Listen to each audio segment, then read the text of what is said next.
آداب۔ آج امن کہانیاں میں جو کہانی میں آپ کو سنا رہی ہوں اس کا عنوان ہے پیڑ پر گھر۔ یہ کہانی رابرٹ ایلن نے لکھی ہے اور اردو میں اس کا ترجمہ میں نے کیا ہے۔ ہر کسی کا زندگی اور چیزوں کے بارے میں اپنا نظریہ ہوتا ہے۔ ہم سب بحث کرتے ہیں اور اکثر ایک دوسرے کی بات نہیں مانتے۔ گرمیاں آنے والی ہیں تو کیا وہ ایسے ہی گزر جائیں گی؟ اس سے پہلے کہ ہم اپنے ارادوں کو پورا کر سکیں، میری چھوٹی بہن نے ہمیں ایک دن دوڑ کے دوران روک دیا۔ اس کو ہم سے کوئی اچھی بات کہنی تھی۔ اس نے کہا، آپ لوگوں کو ایک دوسرے کی بات سننی ہوگی اگر آپ چاہتے ہیں کہ چیزیں ٹھیک ہو جائیں، لیکن آپ لوگ ایک دوسرے کی بات نہیں سنتے۔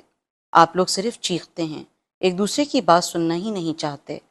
ہم سب لوگ پریشان تھے، وقت گزر رہا تھا، ہم سب جمع ہوئے، ہم ایک کوشش کرنا چاہتے تھے۔ ہم سب کے پاس موقع تھا کہ ہم ایک دوسرے کی بات سن سکتے تھے، ہم ایک دوسرے کے خیالات سن سکتے تھے، اس کے بارے میں سوچ سکتے تھے۔ ہمارے پاس ایک نیا منصوبہ تھا، ہم سب ایک ہی بات چاہتے تھے۔ سب کا خیال تھا کہ یہ ایک بہت اچھا منصوبہ ہے۔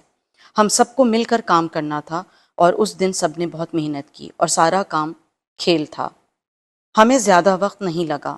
شروع کرنے کے تھوڑی ہی دیر بعد ہم نے جب اوپر کی طرف نظر ڈالی اور دیکھا تو پیڑ پر ہمارا گھر بن چکا تھا۔ یہ گرمیاں سب سے اچھی تھیں۔ ہم سب نے ساتھ کھیلا۔